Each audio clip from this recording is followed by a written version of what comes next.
Greetings, everyone. This is Volts for January 28th, 2026. How to make rooftop solar power as cheap in the U.S. as it is in Australia. I am your host, David Roberts. The residential solar and battery industry faces a pretty grim landscape in the U.S. Trump and the Republicans have killed the federal tax credits that covered up to 30% of system costs. Jurisdiction after jurisdiction, most notably California, is rolling back solar net metering. Tariffs are making everything more expensive.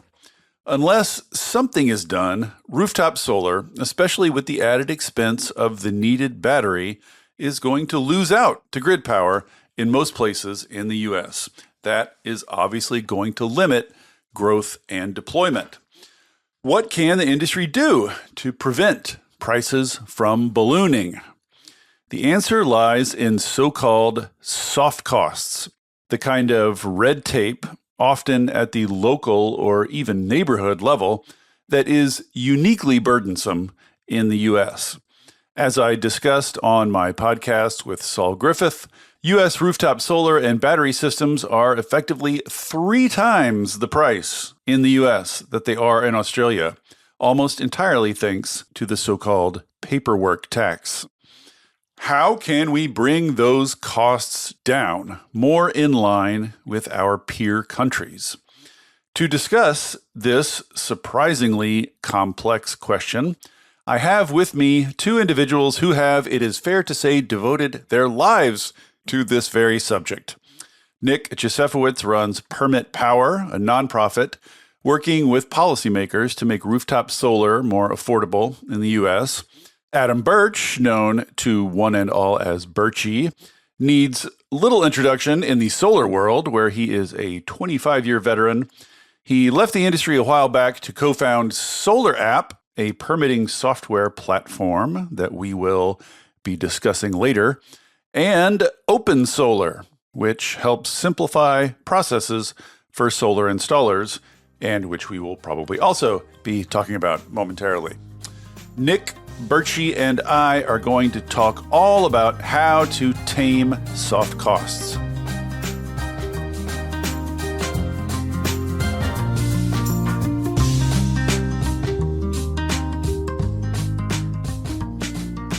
With no further ado, Nick Josefowitz, Andrew Birch, welcome to Volts. Thank you so much for coming. Thank you. Thank you so much for having us.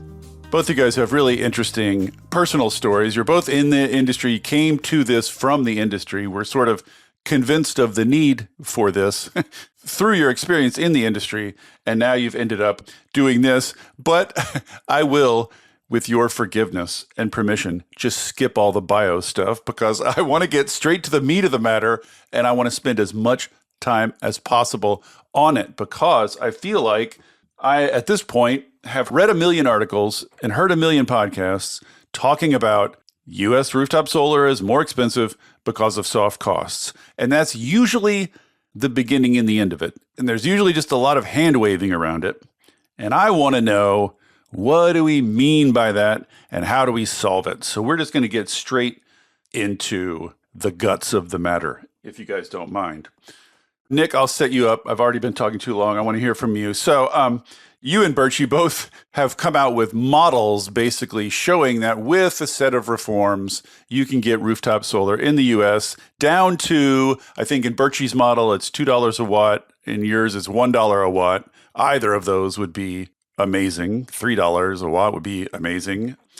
But I think you both agree, and I think basically everybody agrees that on the list of problems, the list of reasons why U.S. solar is more expensive, number 1 on the list is local permitting. So, Nick, tell us, what is an AHJ and why does it matter? An AHJ is what's affectionately known as an authority having jurisdiction.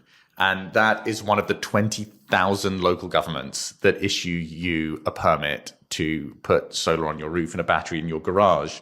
20,000. Let's just pause on that because that right there, like, That's mind-boggling. 20,000 government bodies with authority over permitting in the U.S. in 50 states, 20,000. I just want to mark that. And when we pause on that, we should note that actually no one knows the right number. Some people think it's higher, some people think it's lower. There's obviously no list of them. And even the fact that we just don't know how many local governments issue permits is itself sort of reflective of the insanity that we're dealing with here. Welcome to America. Yes. So each one of those local governments, broadly speaking, has the authority to interpret the building codes in a different way. Many of them have the ability to adopt different building codes. They have different processes, and it's just a complete mess. Tesla's solar team has a fantastic report out on this. And I just wanted to read a quote to emphasize what you just said. It said, AHJs have archaic requirements such as handwritten homeowner letters, wet stamped plans, notarized documents, zoning applications, and property surveys. So like, depending on which AHJ you sort of luck out to be in, you could be facing totally different set of requirements. And the list could go on. You missed the AHJs that require you to submit carbon copies of your permit application using something that you may remember as a typewriter. It's kind of crazy. And we could probably spend the whole podcast giving crazy anecdotes of individual local governments that go above and beyond. I think mostly sort of in a well-meaning way, but go above and beyond to make it incredibly difficult for families to put solar on their roof. If you'll just permit me one crazy anecdote, I was talking to an installer who worked in Daly City, which is a sort of a medium-sized town just south of San Francisco in the Bay Area. And the building code says that you need to put the battery more than 3 feet away from the lot line. And he had downloaded the parcel map from the municipal website and put the battery 3 feet away from the parcel line. And when the inspector showed up, the inspector said, I actually don't think your battery is 3 feet away from the lot line. So he sort of took out a measuring tape and they did it together. And he's like, well, actually, I think you've got the lot line wrong. And he's like, well, I downloaded it from your website. And the guy said, well, you can't rely on the maps on our website. You need to go do your own site survey, and it's going to cost you $5,000. Weeks of delay over like what ended up being, like, is it a few inches this way or a few inches that way? I've heard so many of these stories, just like commas in the wrong place, just like anything. You send it to them and they'd send it back asking any modification or anything. That alone exchange is weeks. And so 2 or 3 of those and you're into months. It happens easily. It happens everywhere. And we're not talking about, these are American families trying to navigate this. They can't just be like, oh, talk to my, permitting department, please. They're like, I just want to save money on my electric bills this month, not next year. Property survey. We'll get the CTO on that. Yeah. So into this utter chaos of local requirements, rides to the rescue Solar App. So first, Birchie, am I saying that right? Like, is Solar App Plus? Is there, how do you supposed to say that? So Solar App Plus is, the name we've got, but it's basically Solar Automated Permitting Process. So Solar App is app stands for. Yeah. Okay. So tell us what Solar App Plus is. I mean, you developed it in response to this cacophony. So tell us what it is and what it does. So it's about everything we just talked about. These are all interpretations and a lack of a cohesive single set of logical rules that cover the key elements of what's needed for a permit. And so over more than 8 years now, the team at Solar App, which has had a lot of support from across the industry, lots of great people giving up their own time to build it, have created a national approved, sanctioned by all the various bodies, standardized way of getting a permit that we've put on a website that is now a digital process whereby you can sell a system, enter the information, and if that information states that the system is to code by a set of codes and standards that are agreed by everyone up front nationally, then you can go and install. And so you can install the next day. And if it's done right, then you sell the system and you're at the property as soon as the customer's ready with the kit, and you put it on the roof and it's done. And it's the complete opposite of what we just heard as one of the many examples. So that's effectively instant permitting. Like if you've got the documents, you got the information and you submit it, you get the permit more or less instantly? Correct. And there's no in-person anything? There's no inspection? Like I know there's an inspection involved. I don't know if is that considered part of permitting? Like is the inspection part of the permitting process? And somehow you've taken physical inspection out of the picture. How do you do that? So out of the upfront picture, because you don't need it, you basically need to know that it's going to be safe and it's got the right equipment and going to be designed and installed the right way. You don't physically need to inspect and approve before installation every single permit. And that obviously is an absolute global best practice standard that we don't have in the US today. And once you get rid of that, one of the things we should talk about on this podcast is it's not just the direct costs that you've saved from the work that needs to be done. It's the fact that it changes the entire customer experience so that you can sell it and install it. We'll definitely get to that. So solar app, and just to sort of emphasize, you kind of mentioned this in passing, but just to emphasize, this is not just something that like developers are pushing to speed things up. It's also people on the other end, the inspectors, all that. Like everybody has seen this and agreed on it, more or less. There's no. Yeah, I think in many ways the key customer of this is actually the AHJ, because I think Nick alluded to this, and I think we all agree in the industry that these are great people doing great work. They just have bad tools and bad processes. The intent is safety for the customer, which is absolutely right. But if you have interpretation of code and lots of different type state level electrical code examples, the problem is you can't standardize around a business process and the customer gets this terrible experience. So it's about helping the AHJs as a customer really of the app use this in a way that makes them more efficient and effective. Well, that brings up a semi-political question. So Nick, I know you, in addition to this work, you're also an urbanist, a YIMBY.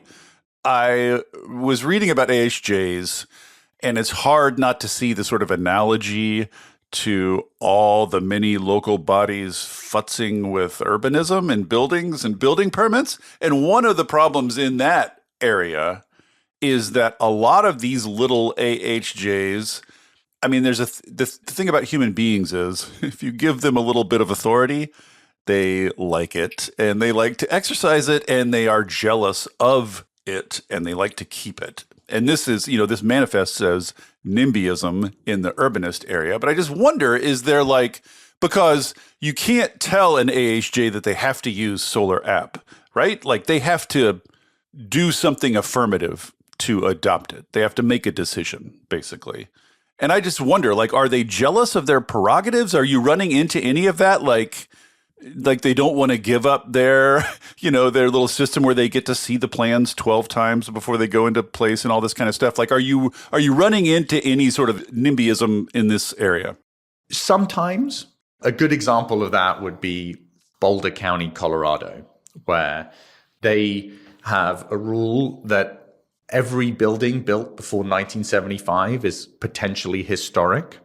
And before a homeowner has the privilege of saving money by putting solar on their roof, they need to submit to a city hall committee to assess the historic value of their home. To verify that it's not historical. You have to positively verify that your building is not historical. Exactly. So an automated process would sort of get in the grill of that sort of, very subjective kind of historic assessment. But I would say that's probably more the exception than the rule.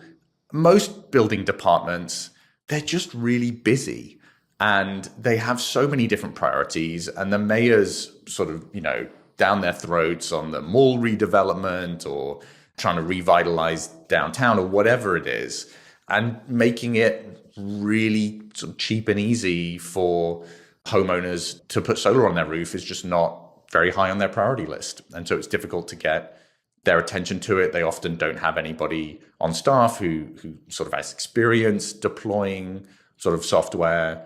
So we think it's really a question of how states can set minimum standards for the building departments in their state. Well, to begin with, out of these 20,000 AHJs, how many are using solar app now? What's the sort of level of penetration so far? I mean, automated permitting, it's really going gangbusters. There's sort of several hundred local governments that are now using this. Everything from like really tiny communities of, several hundred people up to, some of the largest cities in America have deployed automated permitting in Houston and Tucson, Arizona. And it's really impressive to see how it's grown, but it's not 20,000. And there's no way in the world that you can even think about a model of deploying this kind of automation at scale where you're just going around and asking each local government nicely, hey, have you thought about this, adopting this process?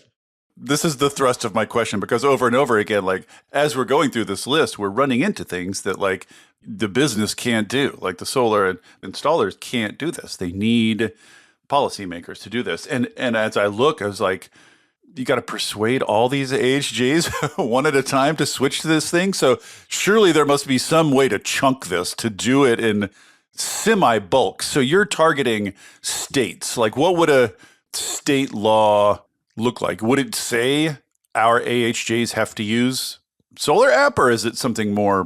What's the legislative language? Well, there's a few different models. So California has passed a law that requires all local governments to automate permitting for home solar and storage. And they have the sort of the leeway to figure out how to do that themselves. A lot of them are using solar app, others are using other software solutions. Others have kind of got rid of the permit step entirely because they said that's not something that we're particularly concerned about.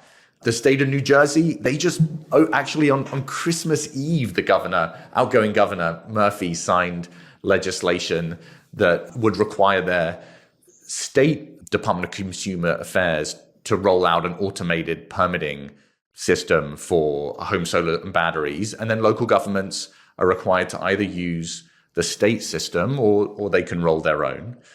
And then you have, really interestingly, Republican states like Texas and Florida that took a completely different approach. They said, you know what, we're going to allow licensed third-party engineers or building inspectors to do the plan review on behalf of the local government, kind of third-party permitting, and they can use automated software to do that plan review. And it's a bit like sort of, school choice for building departments. Right, privatizing permitting a little bit. And I think that there's lots of different ways to do this depending on the particular context of your state.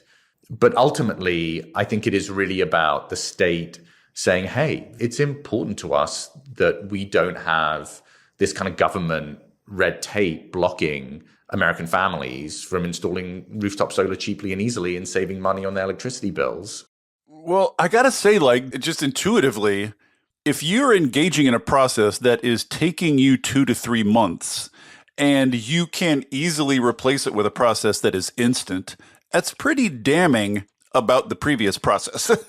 Is it not? Like, if you can get rid of permitting entirely, what the F are all of these people doing for weeks and months on end? Like, it's just sort of shocking to me that all of this permitting work that's going on, all of this time that is being taken, and all of these thousands and thousands of AHJs across the land is all basically pointless. Like, you really can just replace it all? You can get rid of permitting entirely with no ill effects? Like, it just seems like a very damning comment about the current permitting setup. It's very funny. So the Brown University's Climate Solutions Lab issued a number of reports last year looking at individual states. And they looked at places like Arizona and Colorado and Illinois. They estimated across sort of 7 states that automated permitting for home solar and batteries would save local governments 3,000 years of staff time. 3,000 years of staff time. And, I think it's not going to come as a surprise to any of your listeners that there are places where we could deploy technology in government strategically, yes, which would massively improve the functioning of government. And I hope that one of the things that we can do here is not just be solving for, home solar and batteries, as important as they are, But we can also be a model for how government can adopt sort of these types of, technology solutions to significantly improve the experience that everybody's getting. Birchie, one more question about permitting before we move on. And this gets to a little bit of a futuristic look. But do you think machine learning is going to play a big part in automating this further? In other words, like, are the remaining bits of human touch going to be automated out of this eventually? Like, do you think it's possible for machine learning to basically assess a system based on a set of specs and pictures and permit it without a human being involved at all? I mean, I think the beauty of this is that it's so simple, it doesn't require machine learning. In every other country around the world, no one's working on AI to the solution because there are 3 or 4 rules that they apply to make sure the system's to code and then it's done.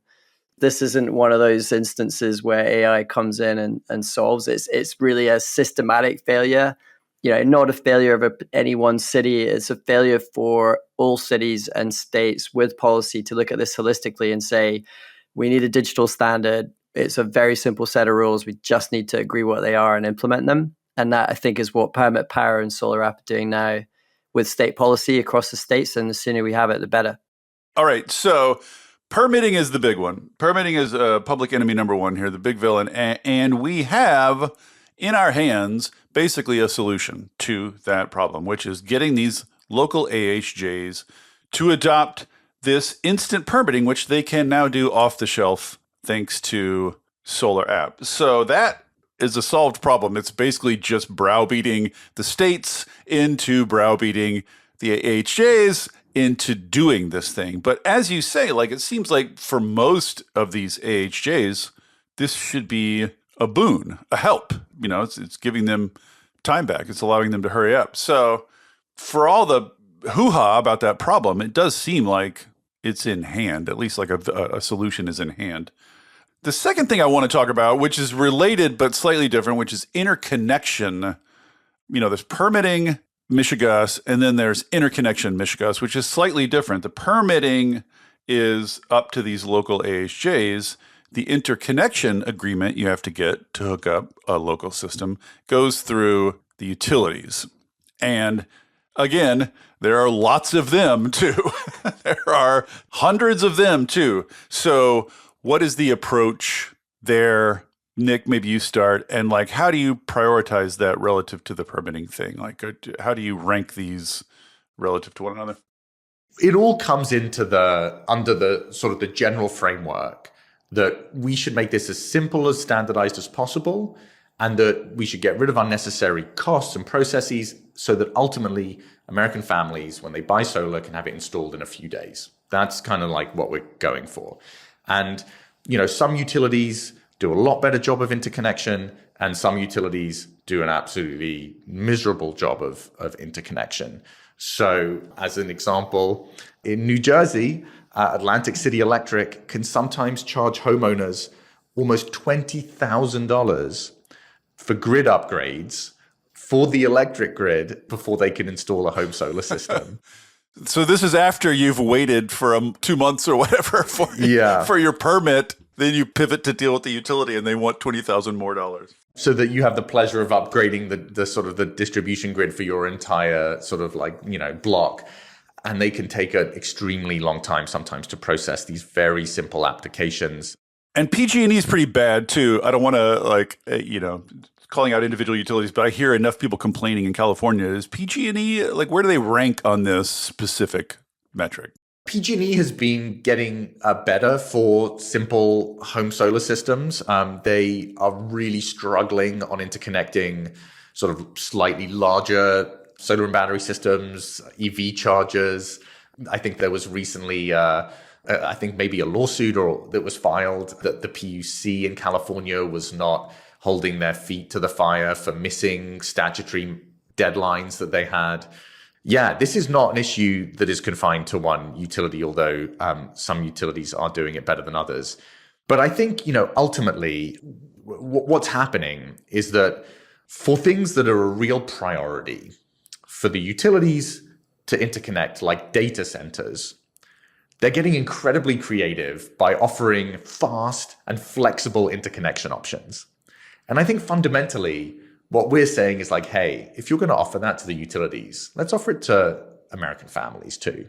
Let me just clarify what you sort of mean by that, because people have an image in their head. So, if you're a data center, you say like, I want a megawatt of steady power on all the time, forever and ever, amen. The utility says, sorry, we can't do that. But if you come to them and say, we need a megawatt of power most of the time, but sometimes we can ramp down our demand based on grid congestion. Like if the data center can be flexible, then the utility can hook them up, or the utility can say to the data center, fine, you can hook up, but just know that if we run into a period of congestion or something like that, we can ramp you down. We can cut you off. So if you're willing to accept that condition, you can hook up.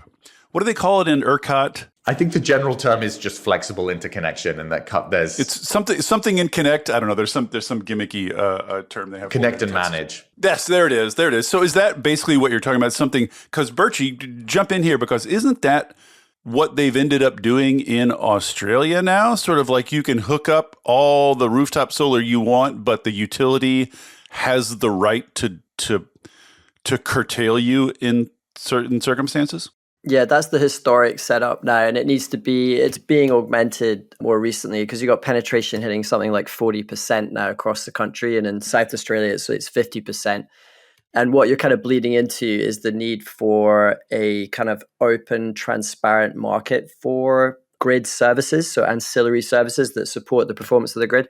As soon as you do that and retail customers can access those prices, the solutions that they can deploy with VPP and battery control mean that they can monetize the value they bring to the grid. So I think in all of these policies, it's interesting for someone who's been in this market for 25 years that 25 years ago, we needed subsidies. What we need now is the opposite. We need an open market, zero subsidies, transparency, access to the grid, as Nick said, equivalent access to the grid to any other scale or energy technology that exists. Because if we're allowed to compete, we can compete, but you just have to get rid of all the red tape and we can operate, economically to lower the cost of energy. Is it fair to say that in Australia, this particular bottleneck has been removed? The interconnection bottleneck is more or less solved in Australia. Is that fair? Yeah. I mean, if you speak to your average installer, say, "Oh, mate, I had to fill out a form for this guy once," but so they'll have a little grumble, but the numbers speak for themselves. When you get to 40%, coverage, and you've got $1 a watt for solar and under $2 with a large battery now, it's done. And it's all, again, down to standardization. The vast majority of systems are going to be under 10 kilowatts of solar and under 15 kilowatt hours of battery. So you just say, if they're to code, this is the rules, and you're allowed to install. And if you have a map of the grid where you've got certain pinch points that's not the case, you disclose that to the local community and installers can work around it. So, Nick, two questions. One, what utility in the US is doing this best, like doing this really state of the art? And two, political economy wise, how do you apply pressure to utilities to do better? Are you trying to work through PUCs, through public utility commissions? Is that who needs to kind of step up here? It definitely is PUCs and also the legislature, because there's a lot of publicly owned utilities, municipal utilities, rural electric co-ops that don't fall under the jurisdiction of their PUC in a particular state. And the places that have made the most progress are California and Colorado so far at the state level. California put in place this program called limited generation profiles because, of course, in California, they have to name it something different. But it's basically that, when you go to install your battery and solar system, the utility will say, hey, I think in August between 3 and 5 p.m., there's going to be grid congestion. So I'd like you to dial down your exports between 3 and 5 p.m. in August. You say, okay, and that's how you set up your smart inverter so that it does it automatically, and then they connect you to the grid. Previously, if there had been the chance of you exporting during a period in August where there was congestion, they would have said, okay, now you need to pay for a massive upgrade, or you need to wait for us to build a massive upgrade. So that's new in California, and I think it's working quite well. It's not the most sophisticated version of flexible interconnection. So if I'm the customer and I'm signing up for that, am I agreeing upfront to like a specific period in August, or am I just saying to the utility, you can dial me back when you need to. You're agreeing to a specified period in August. So that's why I would say that's probably version 1.0. A more sophisticated version would be saying, well, you can dial me back when you need to, because the utilities, when they're projecting out grid congestion, then they're being pretty conservative. They don't know what the weather's going to be like in August. They don't know, how many people are on your particular block have decided to go on holiday and aren't using any power at all. So they have to be quite conservative. And I think what you see globally is when you allow the utility to have more fine-grained control within limits, that you have much less curtailment than when the utility has to kind of plan this thing years in advance up front. And that's where I think batteries are coming in, just to add, like in a big way. We're just seeing so much evidence of that they just reduce the overall cost of the system and everyone wins. Yes, all batteries everywhere. In the UK, we've got new regulations that are actually creating this kind of marketplace of grid services, and battery attached. We see on Open Solar, about 50% of UK users are designing using our software, so we can see the data, and it's over 85% now battery attached. New installations, yeah. Interesting. 85%. Damn. Yeah. Wouldn't this problem be solved, basically, if every distributed system that hooked up via interconnection was part of a VPP? Because the ability to curtail it is sort of baked in with a VPP. Exactly. Right? Yeah. Isn't this kind of going to solve itself eventually? Hey there, everybody. Don't worry, I'm not going to tell you about a new mattress or push a credit card on you. This isn't an ad. There are no ads on Volts. It is supported entirely by listeners like you. If you'll indulge me for a second, I'd like to ask for your support. I started Volts because we're all surrounded by depressing news about climate change and misinformation about clean energy, and it's never been more important to share the stories of the real people on the ground doing the real work of transition, and all the ingenuity and courage and public spirit they are bringing to it. People are hungry to hear these stories, to learn from and find inspiration in them. I've heard from people who changed majors or careers after hearing episodes of Volts, people using it in classrooms and community groups, even state legislators who have passed bills inspired by specific episodes. Sharing these stories matters. It makes a difference. If you have found value in it and want to help me continue doing it, I hope you will join the community of paid subscribers at volts.wtf. It's about the cost of a cup of coffee a month. If you don't like subscriptions, you can make a one-time contribution, leave a review on Apple or Spotify, or just tell a friend about Volts. I am grateful for any and all support. If you're already a paid subscriber, thank you. And now, back to the show. The ability to curtail it is sort of baked in with a VPP. Exactly. Right? Yeah. Isn't this kind of going to solve itself eventually? It will. And I think the market does, because the consumer behavior that you create is, well, why would I not let my battery pay me between 5 and 7 in the evening? That's just, so in aggregate and at the local level, if you just kind of open up that market, then the VPP providers and ultimately the customers will solve the problem.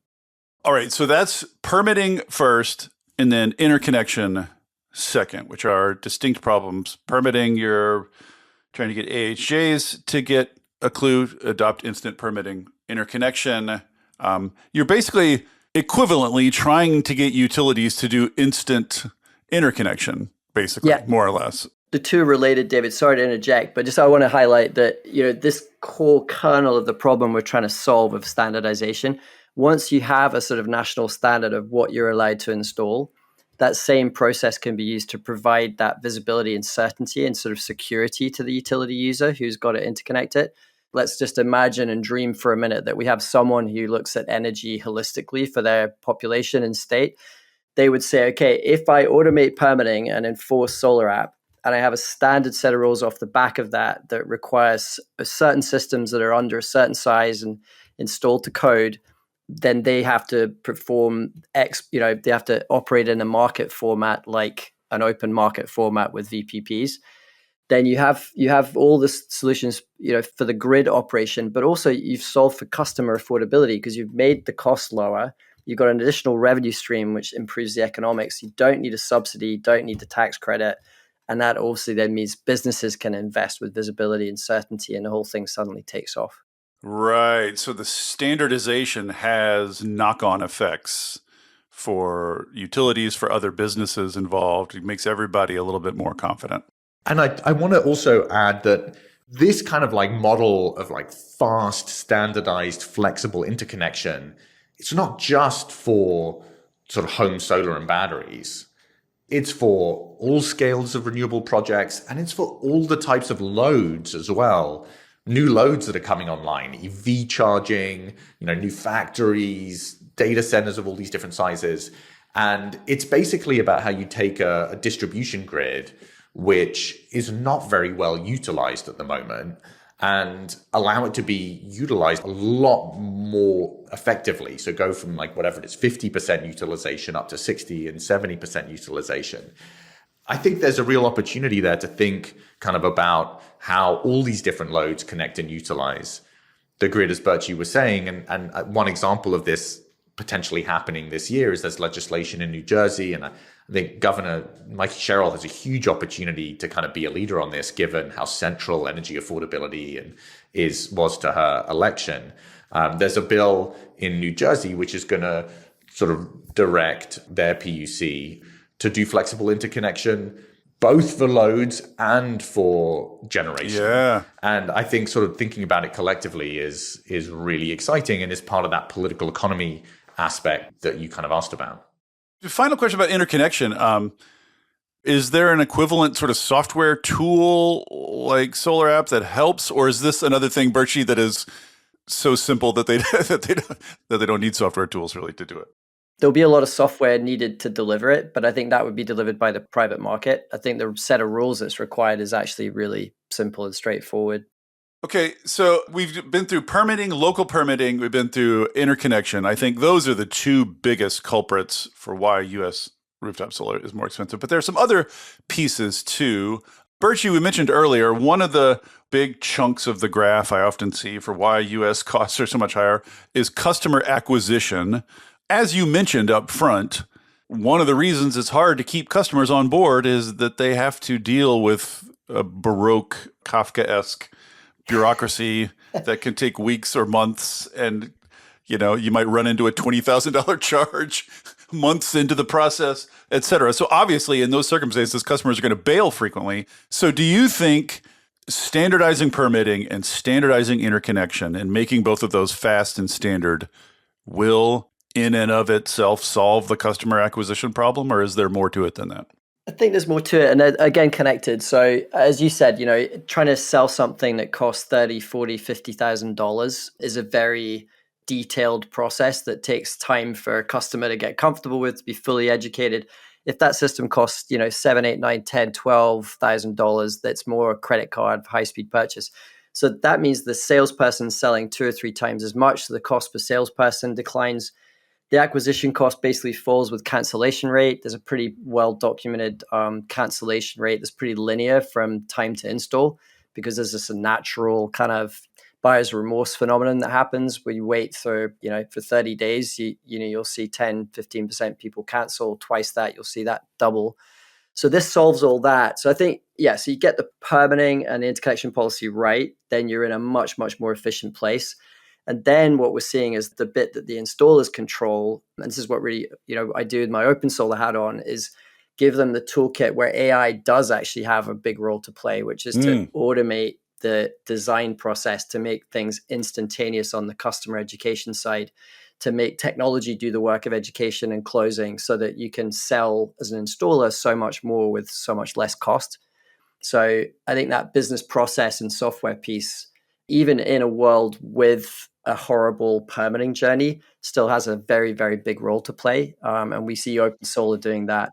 Just to clarify what you're talking about, this would just be like me as a solar customer talking with an AI bot that can answer all my questions, which frees up human labor, basically. Is that more or less what you're talking about? Yeah, the kind of probably the extreme end, it's the AI bot, but it's probably more of the time, it's still a people-driven conversation, because these systems in the US do cost $25,000, $30,000. Yeah. So what it really is when you have an inquiry from a customer, you're able to respond very cost-effectively and very quickly.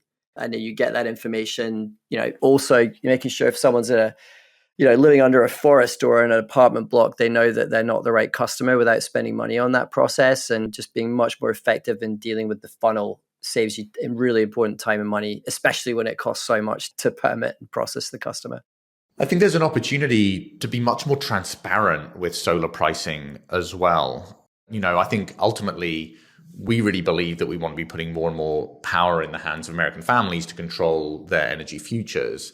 And if they could go on a sort of like kayak style site where they could, they put in their home address and then contractors can generate quotes for them using AI or some other automated tool that are really reliable, and then they could kind of price compare. I think that would also make a really huge difference, because elsewhere in the world, solar is really bought rather than sold. But in America, it's so expensive, takes so much time to deliver that you kind of have to really sell it. And I think we need to be really thinking about how to move to a model with much more transparent pricing, where you'll see a lot more cheap solar and batteries get bought. Mainstreaming, as Nick said, it's getting that visibility and velocity up, which also complements the kind of, the price visibility. Like when you get the penetration starting to kick off, when you get into a community and, 15, 20, 25, 30% of that population is going solar, everyone knows what the price is. Like we see real consistency of pricing. All the installers are making, 8 to 12% margins. They're all, plus or minus 2-3% max on the pricing in other markets. And it's just a high velocity, high mass market product that we've delivered. And so again, it all just comes to we need a vision for American solar for homeowners, where it's all about that affordability and scale and standardization. Yeah, the market alone, I think you're right. It's so fragmented and sort of mom and poppy right now. And small. It's a lot of just hairiness around the edges. So it's just scale and standardization, I think, will be helpful. One other question about the customer acquisition piece, and I'm curious if either of you have thoughts on this. One of the things I've done pods on in the past is this idea that distribution utilities are the ones that know where on the grid the congestion is, and so where on the grid the distributed energy is needed. And so there's this idea that they could do what's called distributed capacity procurements, that they could go to a place and say, because they have the connection with the customers, they could say, we have congestion in your area, we'll install XYZ for XYZ cheap price. In other words, the utility could be sort of rounding up customers, which would cut all that cost for the installers. Have you heard about anything like that going on? It's disgusting. It's un-American, if you don't mind me sharing an opinion on this.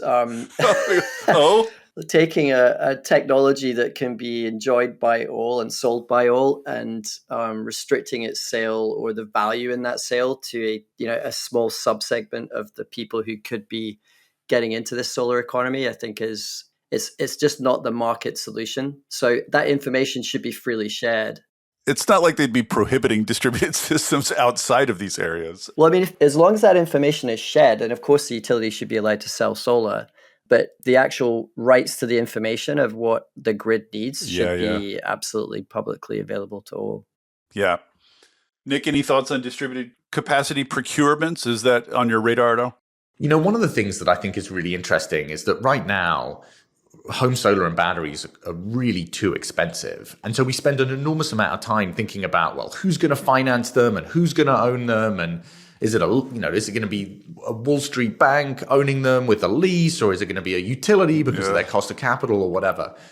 I think we need to get to a place where solar is basically too cheap to finance.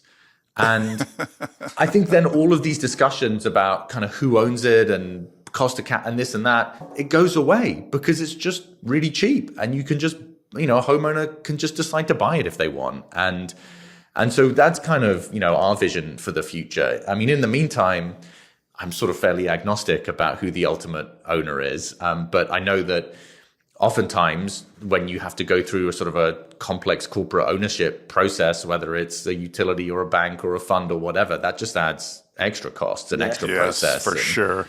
And so I think we just need to focus on getting it as cheap as possible. And a lot of these issues will kind of sort themselves out. Yeah, I agree with that. Okay, so we did permitting, we did interconnection, we did customer acquisition. One other thing that I see floated around periodically is hardware costs. And this brings up a really, I think, interesting question that I'd love to hear from you both on.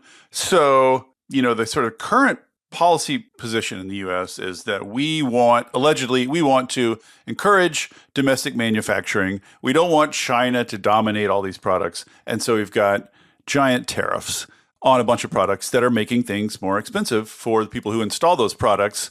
I'm guessing both of you, as kind of representatives of the installer community, are against these kind of protectionist trade barriers and tariffs. I know, Birchie, you have some pretty spicy rhetoric about these things on your website. Maybe you'd like to share your thoughts on how people should think about that issue, the balance of trying to encourage domestic manufacturing versus, the merits of just installing more faster. Sure. So I was in India and Australia a couple of months ago, and you're looking at 8 to 10 cents a watt for a solar panel.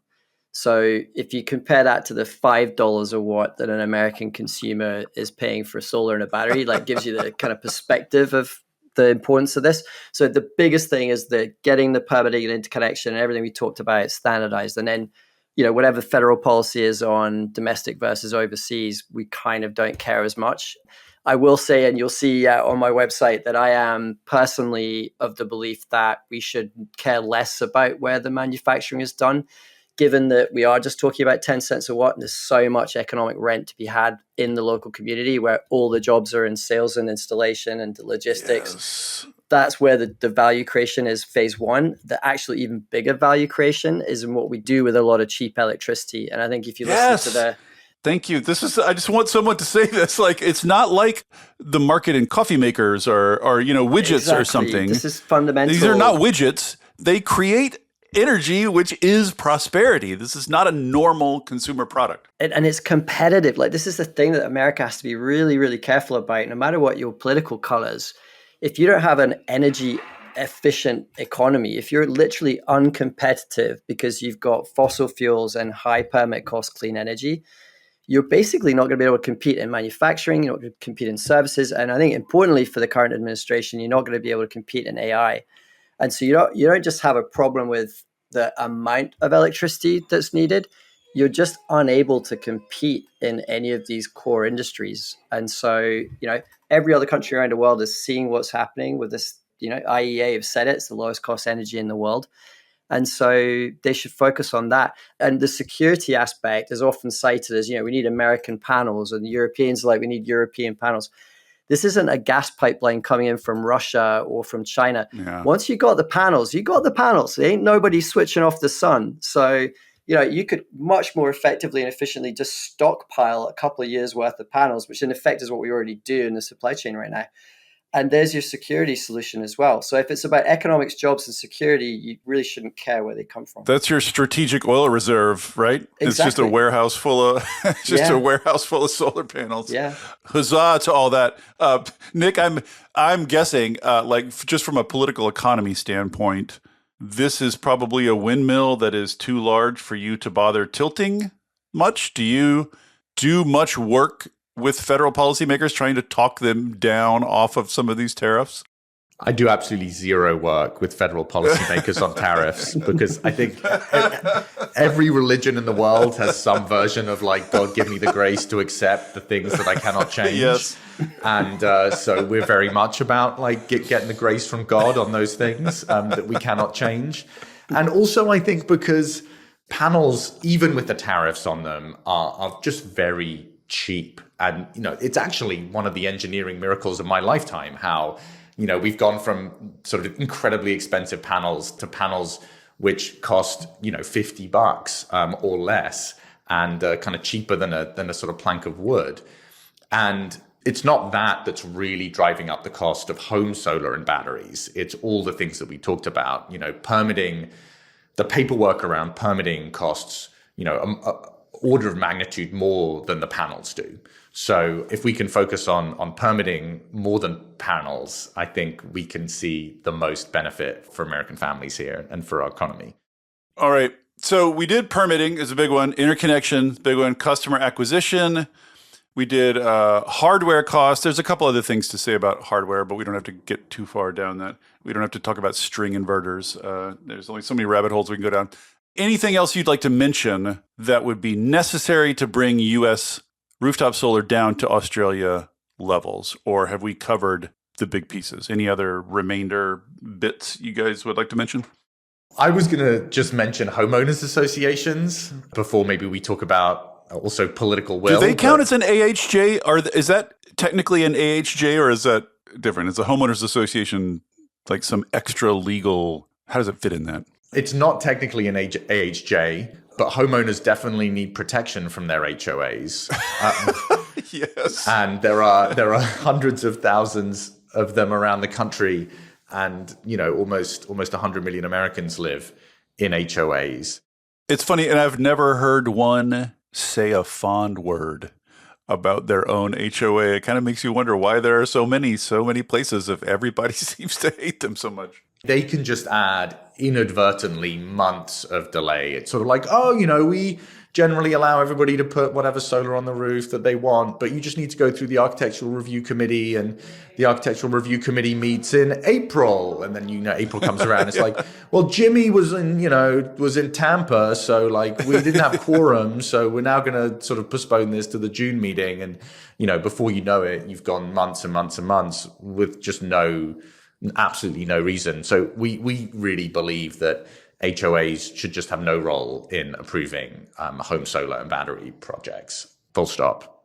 Yeah, agree with that. David, I was going to add two other things, and I think you may have mentioned one, Nick. The first is just on codes and standards themselves. Like, we need the code to be... Building codes, you mean? Building codes. Yeah, I mean, it's building codes that are just complicating the hardware choices. The amount of solar you can get on a roof, the battery placement site is just unclear. So the automated permitting has to standardize a code. The code itself has to be looked at in order to get to the point that that contractor can use the automated permitting in a way that doesn't require a site visit pre-install. It's really, really important point for contractors that that's the bit that really saves them the money, is not having to do that pre-install site visit. And a lot of that comes down to code, even with our solar app. So that's one thing. And then, Nick, you mentioned the just political will. Pause on that for a second, because on each of these, I want to make sure to be clear on who's in a position to solve it. Who controls that code? Who do you talk to if you want that to happen? Well, the building codes are generally, there's the sort of the master building codes, which are developed by these code-making nonprofits. If you were in the UK, you would call them quangos, quasi-governmental sort of NGOs, which have sort of this ambiguous role, but they take an enormous amount of time to update their codes. It's sort of like, okay, we're starting the code update cycle for 2031. Please put in your comments type of thing.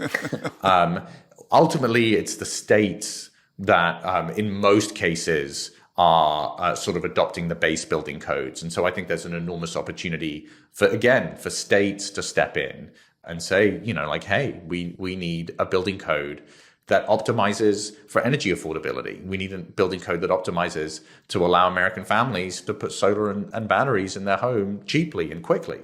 Yeah, and included electrical code on that as well, Nick, right? Absolutely. Even some of the plumbing codes and standards, like the Tesla report highlighting get 6 cents a watt of saving just from being able to use the roof better from all the various codes you have to satisfy for shit pipes and that kind of thing. And yeah, so that's really key. And it all needs to roll up to a kind of collective desire to deliver that low cost energy to American families. And I think that, to me, is the sort of segue to the last piece, which is political will. And to me, one of the things that's frustrated me in the last 20 years of US solar is how we are unable to collaborate and coordinate as actually quite a meaningful group of businesses and a labor force, which is dwindling, right? We had a couple 100,000 people in 2023 installing residential solar. The market probably is going to be at half that level in 2026, like a 50% reduction in an industry that everywhere else in the world is growing at 25, 30% a year. And in India, 70% a year. It's heartbreaking, but we kind of have ourselves to blame because we need to galvanize the scale of our industry around these solutions. Everyone has to believe it. Everyone's got to and maybe this is the kick in the chest that we needed with the ITC situation at the federal level. These are solutions that are mostly local and state level solutions that if we just get organized and really champion our cause, we should be able to solve. And I think one of the incredibly exciting things about this agenda is that it's also basically zero cost. it's about getting out of the way. And it's not about like, oh, how do we find the money to subsidize this person by having this person pay for it? It's literally that there are, that we're lighting dollar bills on fire, and we just got to stop doing that. Well, you would think that the message, I want to cut a bunch of government red tape so that this industry can compete without subsidies, would be tailor-made for conservatives. Tailor-made, you would think, for the Republican Party. Peculiarly, they don't seem to be going in that direction. But I bet at the local and state level, there are still Republicans who care about Republican principles and could be appealed to with precisely this message. Like, this ought to be bipartisan. I'll just put it that way. Well, I think we haven't found the pro-red tape party on either side of the aisle. So I think, you see, for instance, in Maryland, obviously a very blue state, they're going to be introducing legislation this year that is probably the most comprehensive sort of, permitting and red tape streamlining anywhere in the country. I was going to ask you sort of for a couple of success stories, like a couple of good, who's doing good things. So Maryland, and once you end up talking to a lot of legislators, you realize it's not random in Maryland at all. There's a particular legislator who's going to be chair of the relevant committee, Delegate Fraser Hidalgo, who's just a total beast mode when it comes to these types of issues. And nice. And it's incredible. I think you're seeing, we kind of briefly touched on it, but I think Abigail Spanberger, Mikey Sherrill in New Jersey and Virginia, they ran on energy affordability. And I think they have this incredible opportunity to sort of build on the success that already happened in those states. I know you run a nonprofit, so you're not allowed to get too political, but I am a little curious how this, because like you say, the Dems are all about affordability this cycle. It's on the tip of their tongues. They refuse to even talk about ICE troops in the streets because they're so obsessed with talking about affordability. And this is a big piece of affordability. But the message, rooftop solar is the cheapest energy available, but not right now, not the prices you see around you, but it could be if we do these reforms. It's just, I don't know. It's a tricky dance. Trying to sell affordability on a form of energy that we now acknowledge on this pod is not particularly affordable at present is tricky, I think. And I don't know if you have any thoughts on how to navigate those waters. Well, I don't get hired to run gubernatorial campaigns. So, this advice is going to be what most people are paying for it. But I think that the way I think about it is the fastest way for an American family to lower their utility bills is to put solar on their roof.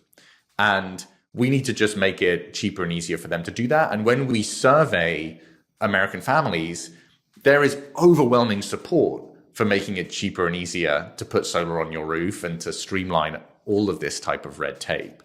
And so I actually think there is, not that anybody's going to get, elected on a rooftop solar platform or anything like that, but I do think you're seeing that this is becoming a sort of a part of an integrated sort of energy affordability platform. And so, for instance, Governor Spanberger, kind of leading out with her energy affordability priorities, mentioned making it really easy to install plug-in solar in your home. Yes. Which is, I know you've done a pod on that before, but that's all part of the same sort of package, right? It's how do we make it cheaper and easier for American families to take more control over their energy futures and to save money on their utility bills. And I think you're starting to see that sort of being part of the conversation.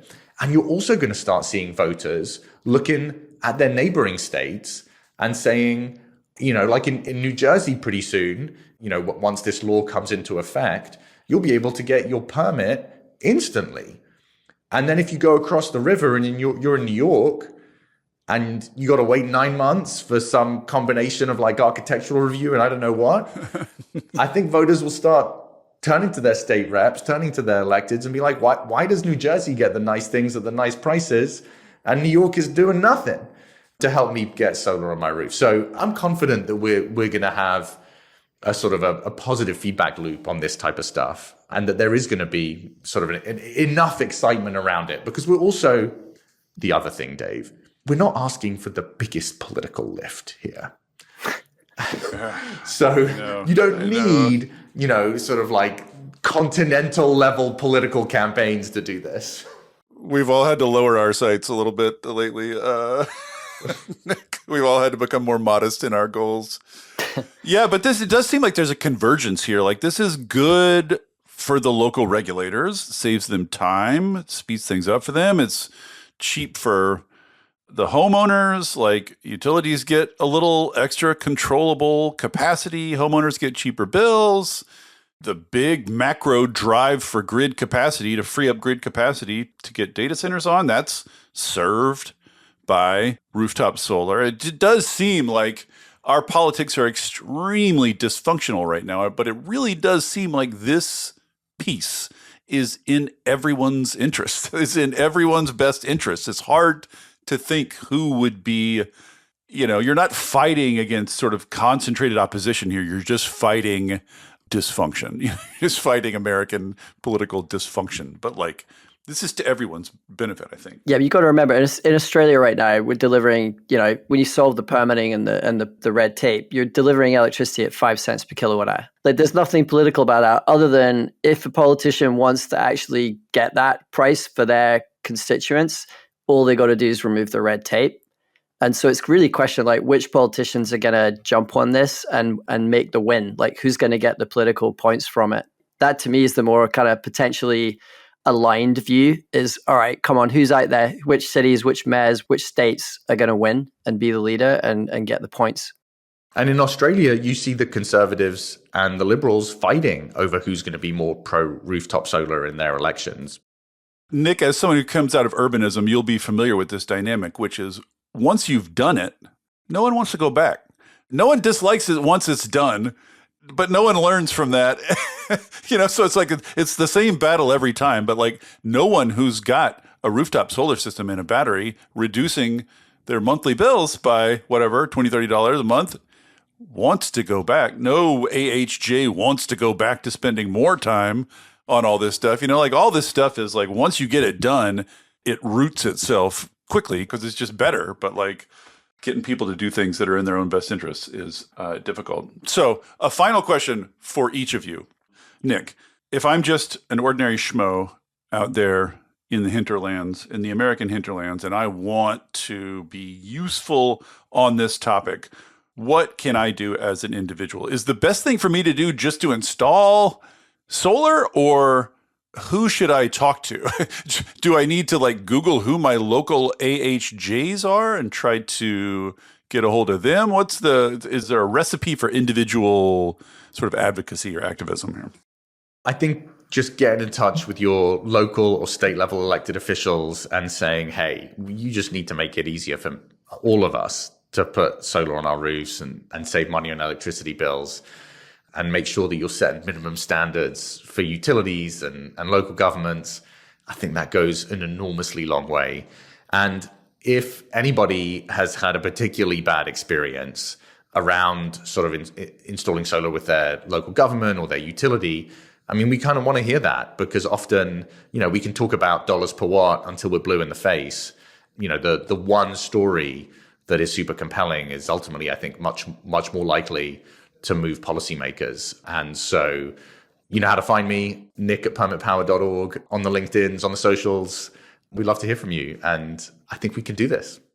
Do you ever do like a targeted intervention based on these stories? Like, does Permit Power have enough sort of oomph to like go to, I don't know, whatever, Bloomington, Indiana or whatever, and like raise a ruckus about this?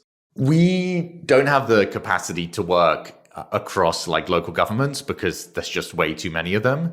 But oftentimes there's very likely that there's going to be something going on in a state legislature around these issues. Right. And so that's kind of what we think of as the kind of targeted intervention, is kind of connecting people with their state legislators or with advocates who are working on an issue in a particular state so that they can go and get connected and maybe tell a story to a local TV station. Yes. We can kind of certainly help with that. Birchie, final question. This is a ridiculous final question, but what we've been talking about is part of a broader thing, I guess, that you would call standardization. And as we've said before on this pod, standardization is sort of widely accepted. If you want prices to come down, if you want scale, you need some standardization. We've been talking about standardizing the permitting process, the interconnection process, but you have a sort of proposal for a much kind of broader standardization called the electric protocol. In a sane world, we would do a separate pod just on this. But if you have the 2-minute version that you'd like to leave us with at the end of this pod, what is the electric protocol? So this is the set of rules that basically create that open market for everyone. Any energy technology of any size and any description gets treated the same way. We all have access to grid pricing, time of day energy. We all have access to grid services, time of day ancillary services.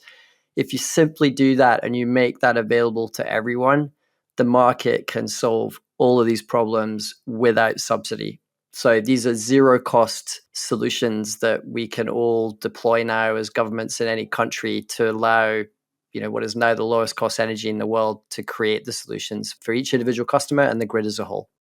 This is useful as a kind of guiding light, a set of rules that people could move toward. But what is the right level of government to implement that? Like, would that have to be national, or could a state, could ERCOT adopt the electric protocol? Absolutely, yeah. Like, what is the right unit?